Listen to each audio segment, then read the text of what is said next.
अस्सलाम वालेकुम, welcome to the educational hub. तो स्टूडेंट्स, आज यहाँ पर हम बहुत ही ज़्यादा रिक्वेस्टेड वीडियो लेकर आए हैं आपके लिए। यहाँ पर मेरे सामने प्रैक्टिकल सेंटर का गेस्ट पेपर रखा हुआ है 9th क्लास के लिए, ठीक है। और ये जो ईयर है आपका 24-25, ठीक है। तो आज इसमें से हमने जो है वो इंग्लिश का सब्जेक्ट जो है वो सिलेक्ट करना है और उसका हम सॉल्व करेंगे उसको, ठीक है। तो ये देखिए जी, यहाँ पर इन्होंने इस तरह से जो है वो पेपर कंडक्ट किया है। वही पैटर्न है जो आपका बोर्ड के एग्ज़ाम का पैटर्न होता है, जिसमें सेक्शन ए दिया है, एमसीक्यूज़ बेस्ड है, या आपने ऑब्वियसली बुक रीड करना है और इसके बाद इस क्वेश्चन को अटैम्प्ट करना है। इसके बाद यहाँ पर देखिए सेक्शन बी में शॉर्ट क्वेश्चन आंसर दिए गए हैं इन्होंने। यहाँ पर जो है ये आपने क्वेश्चंस को सॉल्व कर लेना है, ये भी याद करने वाली चीज़ है। इसके बाद जो हमारा करने वाला काम है वो क्वेश्चन नंबर 3 से स्टार्ट होता है, जिसमें डू एज डायरेक्टेड है, ठीक है। As instructed in the bracket, यानी कि जैसा आपको ब्रैकेट में कहा जाए वैसा करें। तो यहाँ पर फिलहाल इन्होंने कोई ब्रैकेट तो यूज़ नहीं किया है, लेकिन ऊपर हम एक डायरेक्शन दे दिए कि यूज़ प्रीपोजिशन। अब यहाँ पर जो भी इन्होंने ब्लैंक्स दी हैं, इसको हमने करेक्ट प्रीपोजिशन से फिल करना है। तो यहाँ पर हम देख लेते हैं दोस्तों, नंबर 1 क्या है, profits are divided dash the stock holders, ठीक है। डिवाइडेड, तो यहाँ पर हमारे पास दो ऑप्शन होते हैं कि या तो हम यहाँ पर लिख देंगे बिटवीन या फिर अमंग। अब अगर आपने इसको पढ़ा होगा तो आपको पता होगा कि यहाँ पर हम बिटवीन यूज़ नहीं कर सकते, क्योंकि बिटवीन का लफ्ज़ हमेशा दो लोगों के दरमियान शेयरिंग के लिए यूज़ होता है। चूँकि स्टॉक होल्डर्स कह रहे हैं, ज़्यादा लोग बता रहे हैं, दो का नहीं बता रहे हैं, तो फिर इसलिए हम यहाँ पर अमंग का जो प्रीपोजिशन है वो यूज़ करेंगे, ठीक। Profits are divided among the stock holders. अच्छा स्टूडेंट्स, यहाँ पर देखिए, यहाँ पर पार्ट बी को देखिए, he is junior to me, ठीक है, जूनियर टू मी। याद रखिए, जब भी कभी ऐसे अल्फाज आ जाएंगे कि इसके अंदर आपके पास आ जाए सुपीरियर, ठीक है, इन्फीरियर, सीनियर, जूनियर, तो इन अल्फाज के साथ हम हमेशा जो प्रीपोजिशन यूज़ करते हैं वो टू होता है। He is junior to me, he is senior to me, he is superior to me, ठीक है। तो ये पूरा एक स्ट्रक्चर होता है, जूनियर के बाद टू आता है। अच्छा, इसके बाद यहाँ पर देखिए यूज़ आर्टिकल्स। आर्टिकल्स के अंदर हमें यहाँ पर क्या करना है, ए पार्ट ए, हमारे पास कौन कौन से आर्टिकल्स होते हैं, ए, एन और द, तीन ही आर्टिकल्स होते हैं। इसमें से हमें पुट करना है, लेकिन ये देखना है कि आर्टिकल आना भी है या नहीं आना है। ए में देखिए the man knocking at the door, ठीक है। ये तो बिल्कुल एक ऐसा स्ट्रक्चर है जो हम बहुत बचपन से सुनते हुए आ रहे होते हैं, नॉकिंग एट द डोर, ठीक है, नॉकिंग एट द डोर। तो यहाँ पर हमने द लगा दिया है। अब इसकी वजह है कि स्ट्रक्चर के अंदर यहाँ पर हम दा क्यों लगा रहे हैं, उसकी वजह यह है कि देखो, man, the man knocking at the door is a beggar. ये इस मैन के ऊपर जो है एक ज़ोर देकर बात की जा रही है, उसको पर्टिकुलराइज किया जा रहा है, ठीक है, कि ये मैन, ये आदमी जो दरवाज़ा खटखटा रहा है, बेगर है, फ़कीर है। यानी इस आदमी पर ज़ोर देकर ये बताया जा रहा है कि ये फ़कीर है, इसलिए हम यहाँ पर जो है वो दा का यूज़ कर रहे हैं। पार्ट बी देखिए, dash all can see in the dark.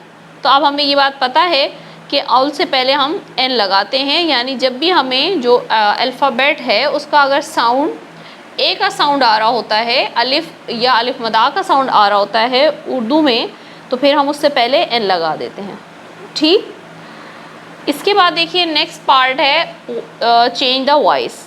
A, who is making a noise. तो अब इसको हम अपनी कॉपी पर सॉल्व कर लेते हैं, ताकि साथ साथ मैं आप लोगों को समझाती भी जाऊंगी। अब यहाँ पर हमारे पास पार्ट 3 आ चुका है, जिसके अंदर लिखा हुआ है कि change the voice. A, who is making a noise. सबसे पहले हमें ये पहचानना है कि ये वॉइस है कौन सा, एक्टिव या पैसिव। तो सिंपल ये एक्टिव वॉइस है, ठीक है। इसके बाद इसको हमने पैसिव में कन्वर्ट करना है। तो याद रखिए, सबसे पहले हमें टेंस पहचानना होता है कि कौन सा टेंस है, क्योंकि कन्वर्जन करनी है। तो यहाँ पर हमारे पास जो टेंस है वो प्रेजेंट कंटिन्यूस का हमें नज़र आ रहा है। उसके बाद हु से शुरू किया है इन्होंने, तो जब हम इसको कन्वर्ट करते हैं तो हु कन्वर्ट हो जाता है बाय हुम के अंदर, ठीक है, बाय हुम। उसके बाद आ जाएगा हमारा सब्जेक्ट, सॉरी ऑब्जेक्ट, ठीक है। इसके बाद आ जाएगा हमारा ऑब्जेक्ट जो कि है अनवाइज, बाय हुम अनवाइज। जब कंटिन्यूस का जुमला होता है तो पैसिव वॉइस में ले जाने के बाद हम क्या करते हैं कि जो भी हेल्पिंग वर्ब होता है, जैसे कि इज़ है तो इसके बाद फिर हम बीइंग लगा देते हैं। एम होता तो फिर एम लगा के बीइंग लगाते हैं, ठीक है। आर होता तो आर लगा के बीइंग लगाते हैं। यानी जो भी हमारा हेल्पिंग वर्ब होता है जो एक्टिव वॉइस में हमें दिया होता है उसके बाद हमने सिर्फ बीइंग का इजाफा करना होता है। By whom a noise is being make, ठीक है। फर्स्ट फॉर्म है। पैसिव वॉइस के लिए हम हमेशा थर्ड फॉर्म यूज़ करते हैं वर्ब की, चाहे कोई सा भी कंडीशन हो, वर्ब की हमेशा थर्ड फॉर्म आती है। By whom a noise is being made और क्वेश्चन मार्क अपनी जगह पर, ठीक है। इसके बाद पार्ट बी देख लेते हैं। इसको कन्वर्ट करने के लिए यहाँ पर सबसे पहले हमें ये पहचानना है कि जी ये कौन सा वॉइस है, ये एक्टिव है और उसके साथ साथ ये एक इम्पेरेटिव भी सेंटेंस है। इम्पेरेटिव वो सेंटेंसेस होते हैं जो हमेशा वर्ब से स्टार्ट हो रहे होते हैं, कोई ऑर्डर, कोई रिक्वेस्ट इस तरह से उसके अंदर दी जा रही होती है, ठीक है। यहाँ पर एक ऑर्डर दिया जा रहा है कि डोंट डिस्टर्ब मी, मुझे डिस्टर्ब मत करो। तो जब हम इसको कन्वर्ट करेंगे तो हम इस तरह से कन्वर्ट करते हैं कि इसको हम स्टार्ट करते हैं लेट से, ठीक है। लेट मी, ठीक है, ये ऑब्जेक्ट है, सब्जेक्ट बन गया।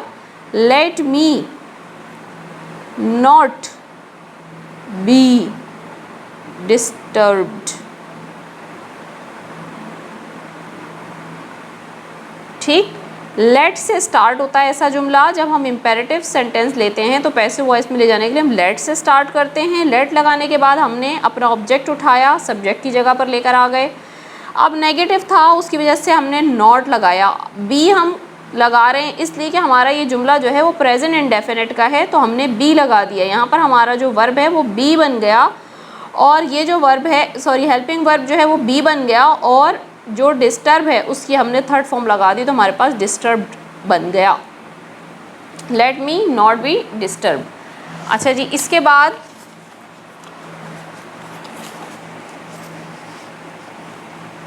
सी देखते हैं। सी, ठीक है। सबसे पहले हमने क्या करना है, जुमले को देखकर पहचानना है कि एक्टिव वॉइस है या पैसिव है। तो भाई ये पैसिव वॉइस है, सिंपल। सारी निशानियाँ पूरी हो रही हैं। क्या क्या हो रही हैं कि एक तो वर्ब की फॉर्म लगी हुई है, थर्ड बाय भी लगा हुआ है।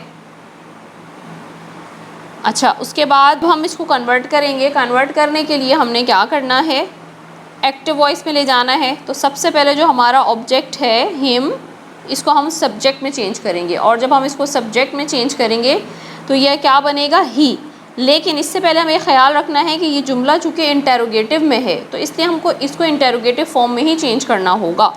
तो यहाँ पर हमने टेंस को देखा तो टेंस हमें समझ में आ गया कि ये कौन सा टेंस है, ये कंटिन्यूस का, ये इंडेफिनिट का टेंस है। इंडेफिनिट का टेंस है ये, क्योंकि इसके अंदर कौन सा हेल्पिंग वर्ब यूज़ किया हुआ है, वॉज। तो अब हमें जब एक्टिव में जाना है तो जो भी हमारा इंडेफिनिट होता है उसका हेल्पिंग वर्ब फिर हम यूज़ करेंगे एक्टिव के लिए। तो एक्टिव के लिए पास्ट का जो हेल्पिंग वर्ब है वो डिड होता है, डिड, ठीक है।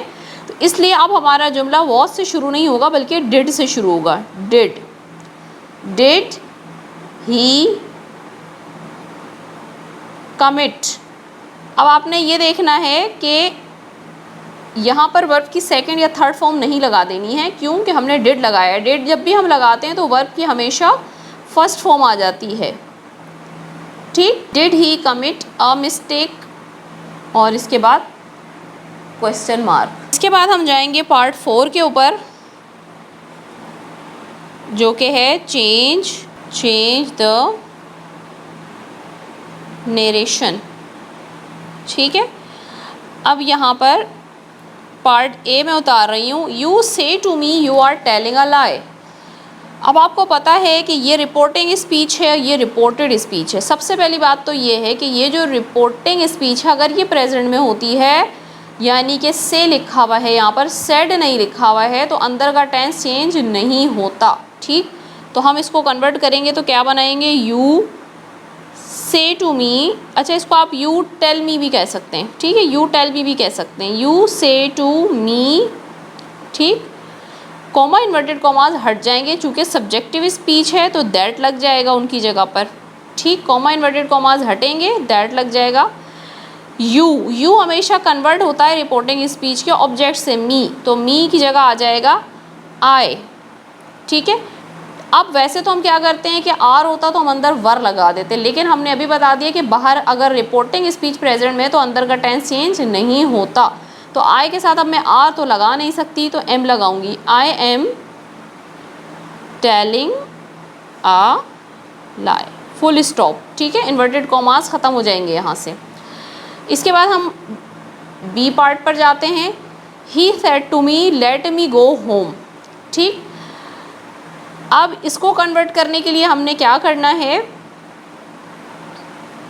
He requested me to. क्यों? क्योंकि ये कौन सा जुमला है, ये इम्पेरेटिव सेंटेंस है, वर्ब से शुरू हो रहा है। टू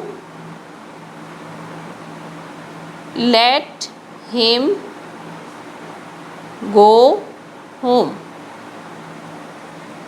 ठीक, इसके बाद यहाँ पर हम देख लेते हैं C. Mother said to her did you take your lunch. तो सबसे पहले हमने बाहर देखा कि बाहर जो हमारा जुमला है वो रिपोर्टिंग जो स्पीच हमारा पास्ट में, तो अंदर का टेंस चेंज होगा। ठीक, टेंस हमने पहचाना कि कौन सा है, तो भाई ये सब्जेक्टिव स्पीच है, लेकिन इंटेरोगेटिव फॉर्म में दिया हुआ है या सवालिया फॉर्म में दिया हुआ है, लेकिन है सब्जेक्टिव स्पीच। ठीक है, अब हम इसको कन्वर्ट करेंगे। मदर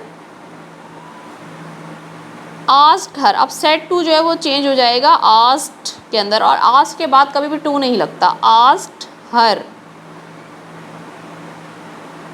ठीक, ये है इंटेरोगेटिव स्पीच। तो इसके अंदर क्या होता है कि जो कॉमा इन्वर्टेड कॉमाज होते हैं आपके, ये ख़त्म होकर लग जाता है इफ़। ठीक, इफ़ के बाद यू आ रहा है। यू सेकंड पर्सन प्रोनाउन है, ये ऑब्जेक्ट से चेंज होता है हर से, तो यहाँ पर आ जाएगा शी। पास्ट इंडेफिनिट का जुमला है, कन्वर्ट होकर जाता है किसके अंदर, पास्ट परफेक्ट के अंदर। तो पास्ट परफेक्ट का हेल्पिंग वर्ब यूज़ होगा हैड। हैड के बाद हमेशा वर्ब की थर्ड फॉर्म आती है, हैड टेकन हर लंच। इसके बाद डी देखिए, Bilal said to me don't disturb the class. अब ये हमारे पास कौन सा जुमला आ गया, ये भी इम्पेरेटिव सेंटेंस है, रिपोर्टिंग स्पीच पास्ट में है। अच्छा जी, अब यहाँ पर हम पार्ट डी देख लेते हैं। बिलाल, पार्ट डी देख लेते हैं। Bilal said to me don't disturb the class. अब याद रखिए, जब भी आपने पहले तो ये पहचान लिया कि रिपोर्टेड स्पीच जो है वो एक इम्पेरेटिव जुमला है, इसमें कोई ऑर्डर या रिक्वेस्ट की जा रही है। ठीक, लेकिन इसमें चूंकि नेगेटिव कमांड है, नॉट का यूज़ हो गया है, तो ऐसे जुमले के लिए फिर हम फॉरबेड का लफ्ज़ यूज़ करते हैं। फॉरबेड का मतलब होता है मना करना। तो अब यहाँ पर सेड टू रिप्लेस हो जाएगा फॉरबेड से। बिलाल फॉरबेड मी। ठीक, फॉरबेड मी टू। ये बात आपको पता होगी कि इम्पेरेटिव जुमले के लिए फिर हम क्या करते हैं, कॉमा इन्वर्टेड कॉमा हटाते हैं और टू से जुमला शुरू कर देते हैं। फिर Bilal forbade me to disturb the class. ठीक है, Bilal forbade me to disturb the class. Bilal ने मुझे क्लास को डिस्टर्ब करने से मना किया, यही किया उसने। Bilal said to me don't disturb the class. ठीक है, इस तरह से ये बनता है। अगर यहाँ पर आप यूँ कर देते कि Bilal requested me not to disturb the class, तो ये जुमला ठीक ना बनता। सही, अब हम मूव करते हैं अपने पार्ट 4 के ऊपर, फॉर्मेशन ऑफ सेंटेंस। तो ये देखिए जी, यहाँ पर हमारे पास आ गया है formation of sentences. Change the following sentences as suggested in the bracket. We saw a big elephant, change into negative. तो ये बहुत ही ईजी सा काम है, इसके अंदर कोई इतना मुश्किल नहीं है, लेकिन इसको भी हम रिटन फॉर्म में सॉल्व कर रहे हैं ताकि आप जो है इसको चाहें तो स्क्रीनशॉट लेकर अपने पास सेव कर लें और ज़रूरत पड़ने पर आप इसको देख लें। Formation of sentences. ठीक है, A, we saw a big elephant, change into negative. ठीक, अब जब हम नेगेटिव में चेंज करेंगे तो पहले तो हमें ये पहचानना पड़ेगा कि ये टेंस कौन सा है। टेंस है ये पास्ट इंडेफिनिट का। ठीक, क्योंकि वर्ब की सेकेंड फॉर्म नज़र आ रही है हमें, पास्ट इंडेफिनिट का जुमला है। तो जब हम पास्ट इंडेफिनिट को नेगेटिव में चेंज करेंगे तो हमें एक हेल्पिंग वर्ब की ज़रूरत पड़ेगी, और हमें ये पता होना चाहिए कि पास्ट इंडेफिनिट का हेल्पिंग वर्ब जो है वो डिड है, डिड। तो हम ये लिखेंगे वी डिड नॉट ठीक है, डिड नॉट नेगेटिव हो गया। अब सॉ है हमारे पास वर्ब, तो हम कर देंगे इसको सी, क्यों कि जब भी हम डिड लगा देते हैं तो डिड के बाद हमारे पास वर्ब की हमेशा फर्स्ट फॉर्म आती है, ये बात याद रखिएगा। We did not see a big elephant.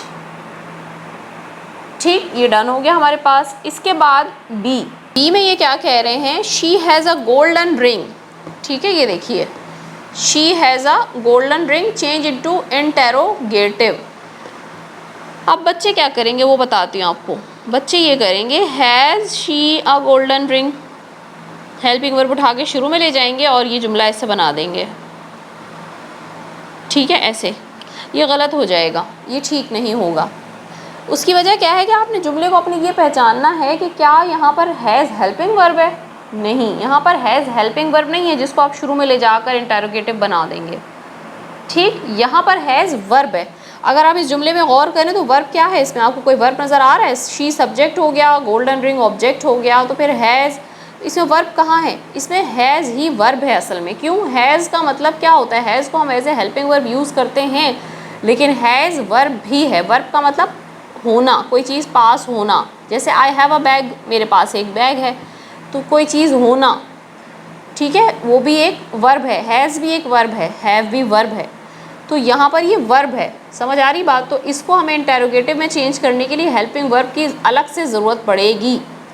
अब हम इसको फिर कैसे बनाएंगे, तो अब हम इसको देख लेते हैं कि इसको हम कैसे बनाएंगे। सबसे पहले ये पहचानना पड़ेगा कि ये जुमला है कौन सा। ये जुमला प्रेजेंट इंडेफिनिट का है, क्योंकि हैज़ जो है वो वर्ब की फर्स्ट फॉर्म है। ठीक, अब जब फर्स्ट फॉर्म है यहाँ पर, तो हम कौन सा हेल्पिंग वर्ब यूज़ करते हैं प्रेजेंट इंडेफिनिट के लिए? डू या डज़ का। लेकिन चूंकि हमारा सब्जेक्ट शी है तो यहाँ पर हम डज़ का यूज़ करेंगे। अच्छा, इंटेरोगेटिव करना है तो डज़ आ जाएगा शुरू में। Does she has a golden ring. C देखिए, Ali brings me a chair. Ali brings me a chair change into past perfect. Past perfect का फिर हेल्पिंग वर्ब सबसे पहले हमें देखना पड़ेगा कि पास्ट परफेक्ट का हेल्पिंग वर्ब होता है हैड। तो अली हैड, ब्रिंग की थर्ड फॉर्म लगेगी ब्रॉट मी अ चेयर। ठीक, अब हम देख लेते हैं डी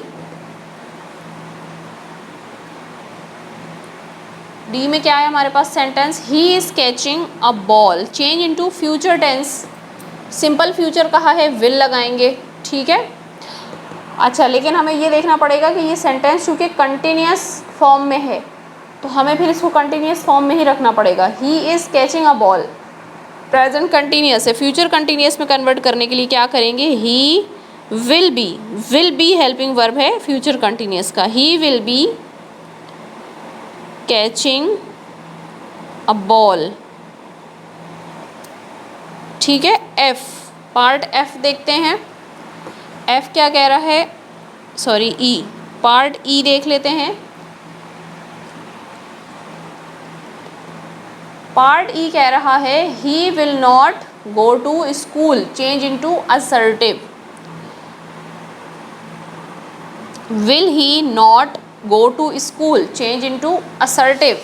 मैं आपके करीब करके थोड़ा सा मज़ीद दिखा देती हूँ। Will he not go to school change into assertive.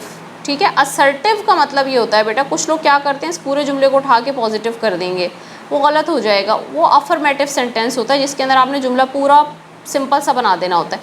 Assertive करने का कहा है तो आपने सिर्फ और सिर्फ इसका नेगेटिव हटाना है। ठीक है, will he not go to school, तो हम क्या कर देंगे, will he go to school, बस सिंपल।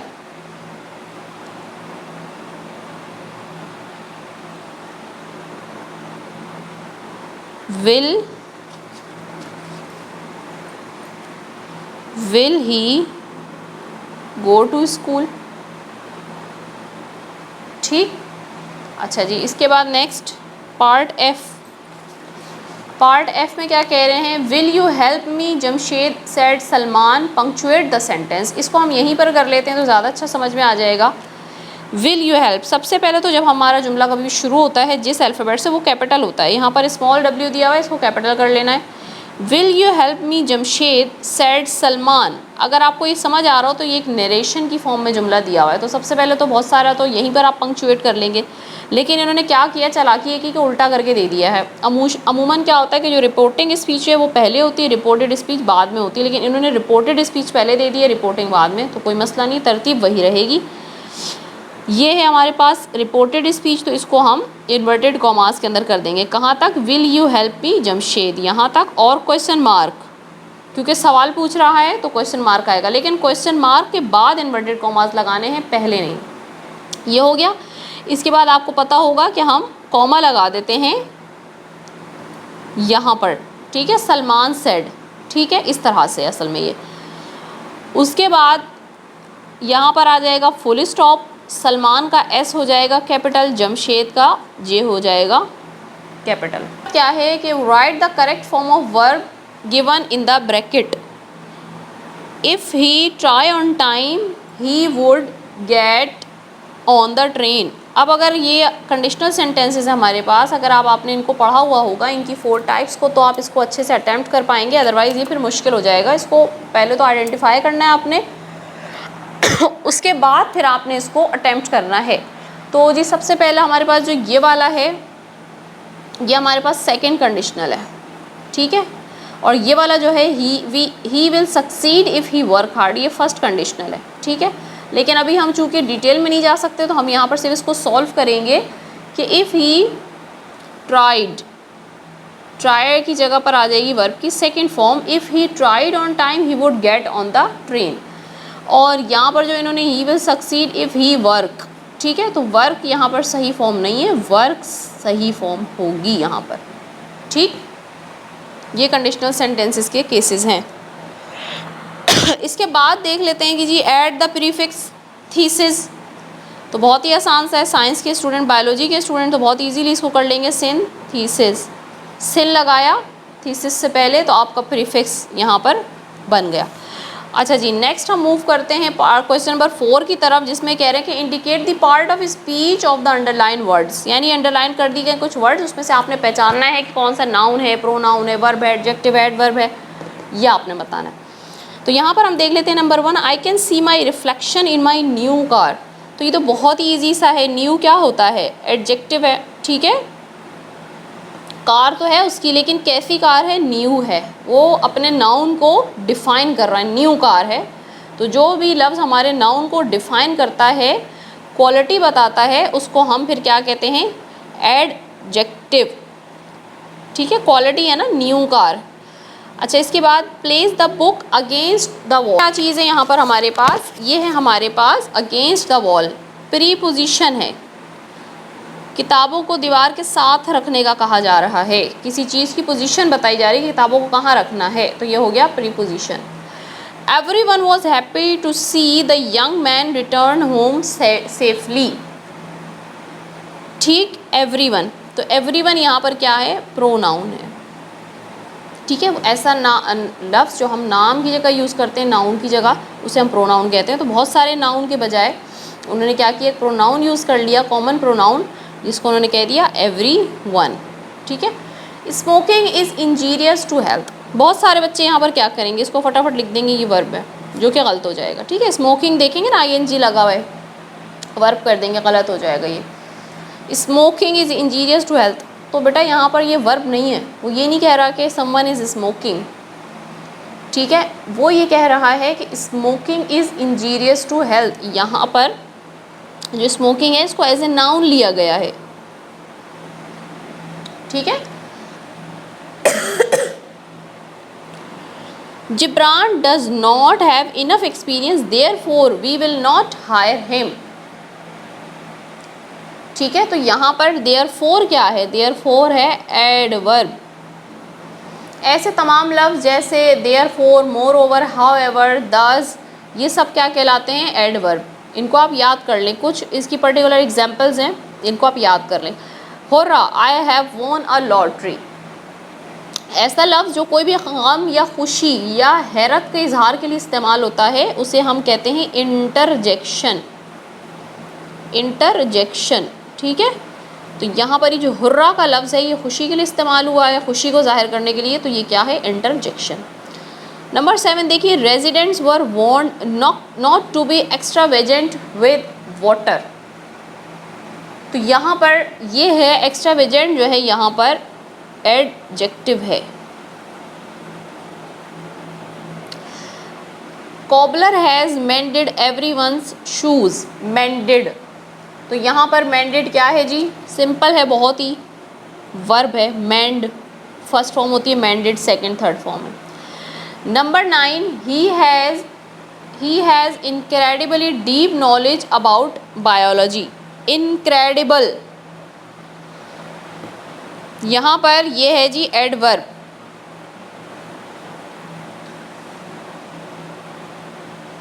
ठीक है। ही हैज़ डीप नॉलेज, उसके पास गहरी नॉलेज है, बहुत बेहतरीन नॉलेज है, लेकिन इस चीज़ को वो मज़ीद डिफ़ाइन कर रहा है, ही हैज़ इनक्रेडिबली, यानी हैरान कुन तौर पर, यानी आला तौर पर, इनक्रेडिबल बेहतरीन तौर पर उसके पास जो है बहुत ज़्यादा नॉलेज है बायोलॉजी की। अपने ही वर्ब को डिफ़ाइन कर रहा है ये लफ्ज़, तो इसको हम कह देते हैं एडवर्ब, ठीक है, इनक्रेडिबली। इसके बाद नंबर 10 देखिए, the president was sitting between two security guards, ठीक है, बिटवीन जगह का बता रहा है, किसी की पोजीशन को शो कर रहा है, ऐसा लफ्ज़ हम क्या कहते हैं, वो क्या होता है, प्रीपोजिशन। इसके बाद ये देखिए जी, ट्रांसलेट द फॉलोइंग पैसेज, ये आप लोग इसको खुद से सॉल्व कर लेंगे। उसके बाद सेक्शन सी है डिस्क्रिप्टिव आंसर क्वेश्चंस का। तो यहाँ तक हमारे जो ग्रामर पोर्शन है वो कंप्लीट हुआ। इस पेपर को मैंने समझा भी दिया, सॉल्व भी करवा दिया, और इसको फिर अब आप जो है अपनी प्रैक्टिस में शामिल करें। और ये हिंट्स होती है, गाइड होती है, ऑब्वियसली ऐसा एग्जैक्ट पेपर तो नहीं आ जाता एग्ज़ाम के अंदर, लेकिन इसी से रिलेटेड बहुत सारी चीज़ें या इसी जैसी चीज़ें आ रही होती है। तो अगर आप समझ कर प्रिपरेशन करते हैं जैसे आपको बताया गया है, तो इंशाल्लाह ताला आप पेपर को बहुत अच्छे से अटैम्प्ट भी करेंगे और बहुत अच्छे मार्क्स गेन करेंगे। दुआ में याद रखिएगा। अल्लाह हाफिज़।